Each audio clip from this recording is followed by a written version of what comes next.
तो hello everyone, स्वागत है आप सभी का अपने अपनी doctor Amit academy RS channel पे। तो जो हमारी आरएस मैथ्स की सीरीज चल रही थी उसमें हम कंटिन्यू कर रहे हैं। तो लेट अस कंटिन्यू। हम आज जो देखने वाले हैं, हमारा परम्यूटेशन एंड कॉम्बिनेशन का जो टॉपिक है वो देखने वाले हैं। परम्यूटेशन एंड कॉम्बिनेशन आरएस में अच्छी तरह पूछा जाता है। एक से एक क्वेश्चन या दो क्वेश्चन परम्यूटेशन कॉम्बिनेशन के देखने को मिलते हैं।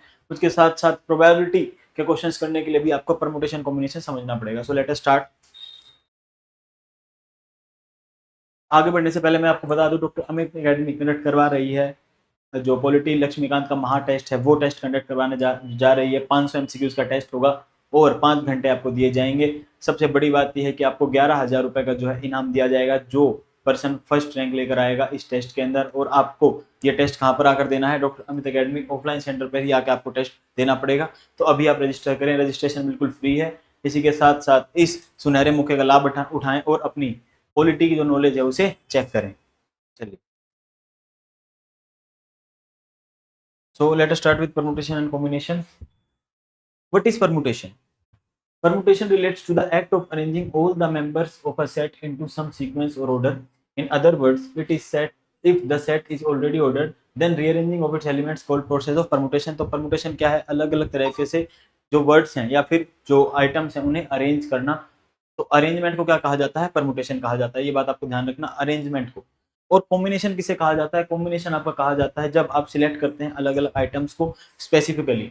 तो the combination is a way of selecting items of a collection such that unlike permutation the order of selection does not matter. order of selection matter नहीं करता है. In smaller cases it is possible to count the number of combinations. ये number of combinations count करने के लिए possible है. combination refers to the combination of n things taken at k time without any repetition. अभी ये definition है, आपको बस इतना समझना है कि selection के लिए क्या यूज होता है combination और अरेंजमेंट के लिए क्या यूज होता है परमुटेशन। अब हम देख, ये डेफिनेशन से इतना समझ आएगा। अब हम देखते हैं फॉर्मूलाज। ठीक है, तो लेट अस सी। देखिए, परमुटेशन के लिए फॉर्मूला है एनपीआर।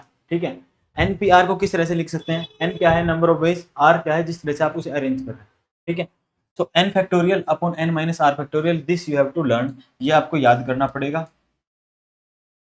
क्योंकि ये किसका फॉर्मूला होता है? परमुटेशन का फॉर्मूला होता है एनपीआर, जो आपको रिमेंबर करना पड़ेगा। N factorial divided by n factorial n minus r factorial, this you have to learn. ये आपको याद करना है। ठीक है, तो इसके आगे n factorial upon n minus r factorial, ये किसका है? परमुटेशन का। इसमें जब आप वैल्यू पुट करेंगे तो मैं आपको समझाऊंगा किस तरह से n factorial n minus r factorial आप निकाल सकते हैं। मान लो आपको दे रखा है एन पी आर में एन की वैल्यू आपको दे रखी है 4 और पी की वैल्यू और आर की वैल्यू दे रखी है 2। तो इसको किस तरह से रिप्रेजेंट करेंगे? 4p2। ठीक है, इसके रिगार्डिंग एक क्वेश्चन भी आपको करवाया जाएगा जिस क्वेश्चन से आप समझ पाएंगे कि किस तरह से इनकी रिप्रेजेंटेशन वर्ड मतलब करके देखी जा सकती है। जैसे अब 4p2 है, इसको क्या लिखोगे? 4 factorial divided by n minus r. N क्या है? 4 माइनस 2 का फैक्टोरियल। ठीक है, तो क्या आ जाएगा? 4 फैक्टोरियल डिवाइडेड बाय 4 माइनस 2 कितना हो गया? 2 फैक्टोरियल। अब फैक्टोरियल को कैसे खोलते हैं ये चीज भी आपको अभी समझनी है। फैक्टोरियल को आप कैसे ओपन करोगे? This you have to remember 4 multiply by 3 multiply by 2 multiply by 1 divided by 2 factorial को क्या लिखोगे? 2 लिखोगे। ठीक है, अब क्या कर दोगे? इसे कैंसिल कर दोगे। आंसर क्या आ जाएगा आपका? 12 आ जाएगा। बट इससे आपको क्या सीखने को मिला? इससे देखने को मिला कि 4 इंटू 3 इंटू 1 क्यों किया था? क्योंकि 4 फैक्टोरियल को खोलना था। तो फैक्टोरियल को जब खोलते हो तो क्या करते हो? जिस फैक्टोरियल का नंबर है उस नंबर से लेकर 1 तक आप जाते हो और उन नंबर्स की मल्टीप्लिकेशन कर देते हो जिससे कि आपको फैक्टोरियल आपका ओपन हो जाता है। ठीक है, तो ये आपका आंसर क्या आ गया? 12। बट इससे क्या समझ आ रहा है कि फैक्टोरियल की कुछ वैल्यू होती होंगी। मान लो 3 फैक्टोरियल 1 फैक्टोरियल है, 1 फैक्टोरियल की 1 हुई, 2 फैक्टोरियल की 2 हुई, 3 फैक्टोरियल की 6 हुई। ठीक है, अब 4 फैक्टोरियल की क्या हुई? 24 हुई। 5 फैक्टोरियल की क्या हुई? 120 हुई। 6 फैक्टोरियल की क्या हुई? 720 हुई। ठीक है, तो ये ऐसे कुछ वैल्यूज होती होंगी। तो वैल्यूज क्या होती हैं वो भी मैं आपको दिखाता हूँ। अभी आपको जो चीजें ध्यान रखनी है इस क्वेश्चन के बाद ये देखिए। जैसे कि 0 फैक्टोरियल है, 0 फैक्टोरियल की वैल्यू हमेशा 1 होती है, ये बात आपको ध्यान रखनी है। 0 फैक्टोरियल की वैल्यू 0 नहीं होती है। 0 factorial is always 1। 1 factorial is always 1। 2 factorial is 2 into 2 1 into 2। 3 factorial is 6। 4 factorial is 24। 5 factorial is 120 जो मैंने आपको बताया अभी। 6 factorial कितना होता है? 720। अब कैसे? जैसे वही 6 into 5 into 4 into 3 into 2 into 1, इस तरह से आपने क्या निकाल लिया? 6 factorial की वैल्यू निकाल ली। ठीक है, 720। 7 factorial 5040, this you have to remember. 8 factorial 40320। 9 factorial 362880। 10 factorial 362888880, ये वैल्यूज आपको ध्यान रखनी है, ठीक है। तो ये फैक्टोरियल्स की वैल्यू हो गई आपकी। अब ये वाला क्वेश्चन, अब ये देखिए कॉम्बिनेशन का फॉर्मूला। तो ये जो है हम इस वीडियो में बेसिकली फॉर्मूले देख रहे हैं। अब जैसे कॉम्बिनेशन का फॉर्मूला क्या हुआ, एनसीआर।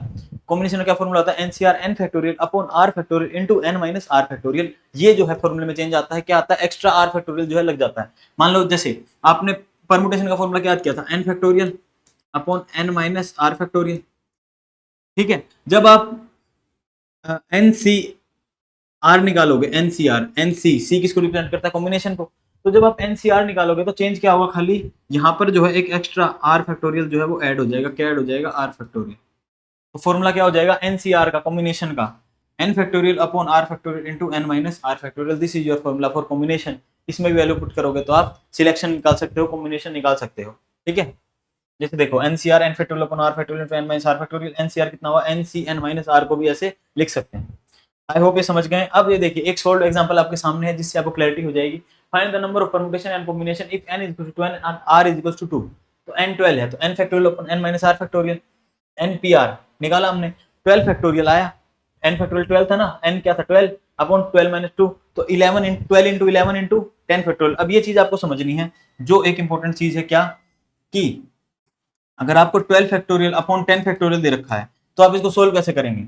तो आपको ध्यान रखना है 12 into 11 into 10 into 9 into 8 into 7 into 6 into 5 into 4 into 2 into 1 होता। बट इसके बाद मैं अगर वापिस से 10 फैक्टोरियल लिख देता हूं तो ये वापिस चीजें रिपीट हो गई आगे वाली, ठीक है। मतलब जो आगे होने वाला है वो 10 फैक्टोरियल खोलूंगा तो भी हो जाएगा, और नीचे भी क्या है मेरा 10 फैक्टोरियल, तो 10 फैक्टोरियल से 10 फैक्टोरियल कैंसिल आउट करूंगा तो आंसर क्या आ जाएगा 132। इस तरह से मैंने क्या निकाल लिया, एनपीआर निकाल लिया, ठीक है। 12pr 12p2 की वैल्यू निकाल ली, समझे, क्योंकि 12 माइनस 2 किया 10 फैक्टोरियल आ गया। अब अगर मुझे 12c2 की वैल्यू निकालनी है, c2 की, तो मैं किस तरह से निकालूंगा, जैसे अभी निकाली है 12c2। 12c2 की अगर मुझे वैल्यू निकालनी है तो कैसे निकालूंगा, 12 फैक्टोरियल अपॉन 2 फैक्टोरियल, आर तो 2 है, ठीक है, अपॉन 12 माइनस 2 का फैक्टोरियल। तो क्या वैल्यू आ जाएगी, 12 factorial divided by 2 factorial into 10 factorial, ये वैल्यू आ जाएगी। तो 12 इंटू 11 इंटू 10 फैक्टोरियल हो जाएगा, ठीक है, और डिवाइडेड बाय क्या हो जाएगा, 10 फैक्टोरियल तो है ही, और 2 फैक्टोरियल को क्या लिख दोगे, 2 इंटू 1, तो 10 फैक्टोरियल से 10 फैक्टोरियल कैंसिल आउट हो गया, 2 से क्या हो गया 6 पे गया, ठीक है। तो कितना आ गया आपका 66 आ गया ये। आई होप आप इसे समझ गए होंगे, ठीक है। तो इस तरह से आपने एनसीआर भी निकाल लिया और एनपीआर दोनों के दोनों आपने निकाल लिए हैं, ठीक है।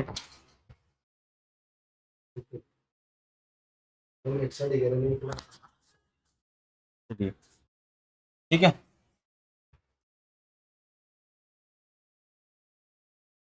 अब देखिए एक क्वेश्चन करवाता हूं आपको, ये क्वेश्चन आपको देखना है एनाग्राम का, बाकी क्वेश्चन हमने क्लास में करेंगे। ये जस्ट आपकी प्रैक्टिस के लिए क्वेश्चन है कि किस तरह से आप अरेंजमेंट कर सकते हैं, किस तरह से आप अरेंजमेंट कर सकते हैं, अरेंजमेंट किसे कहा जाता है। उसके लिए आपको क्या क्वेश्चन करवा रहा हूं, एनाग्राम का।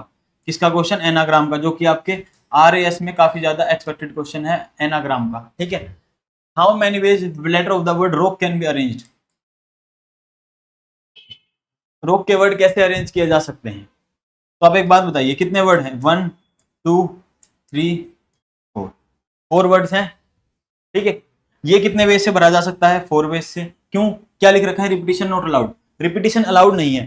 तो मान लो 4 वर्ड है, 4 में से एक वर्ड एक ही बार भरा जाएगा क्योंकि रिपीटिशन अलाउड नहीं है। तो 4 वर्ड, ये पहले वाले में कोई भी 4 वर्ड भर सकता हूँ, इसमें कोई भी 3 वर्ड भर सकता हूँ, इसमें कोई भी 2 वर्ड और इसमें कोई भी 1 वर्ड। क्यों, क्योंकि भाई रिपीटिशन अलाउड नहीं है। अगर रिपीटिशन अलाउड होती रोक की तो क्या करता, 4 इसमें भी 4 तरीके से भरो, इसमें भी कोई भी 4, इसमें भी कोई भी 4, इसमें भी कोई भी 4। ये कब होता है, जब अलाउ होती, क्या होती है, अलाउ रिपीटिशन, ठीक है, तब होता है ये। बट अभी क्या है, नोट अलाउड है, अभी क्या है आपकी नोट अलाउड है, अभी क्या है नोट अलाउड है, समझे। इस वजह से जो है आपके 1 इंटू 2 इंटू 3 इंटू 4 आपका हो जाएगा रोक का, ठीक है। तो क्या हो जाएगा ये 4 फैक्टोरियल, साफ साफ आपको दिख रहा है 4 फैक्टोरियल से बोलोगे, 4 फैक्टोरियल की वैल्यू कितनी होती है 24, तो आंसर कितना आ जाएगा 24। तो रोक कितने तरीके से अरेंज किया जा सकता है, 24 तरीके से जो अरेंज किया जा सकता है, इस बात का आपको ध्यान रखना है, ठीक है। तो चलिए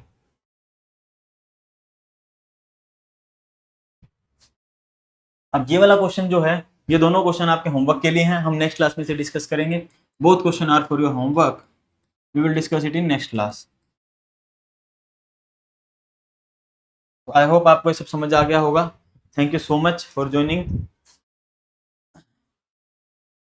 हम मिलेंगे अब अपनी नेक्स्ट 10 मिनट की सीरीज में। Till then stay fit, stay healthy. जय हिंद, धन्यवाद साथियों।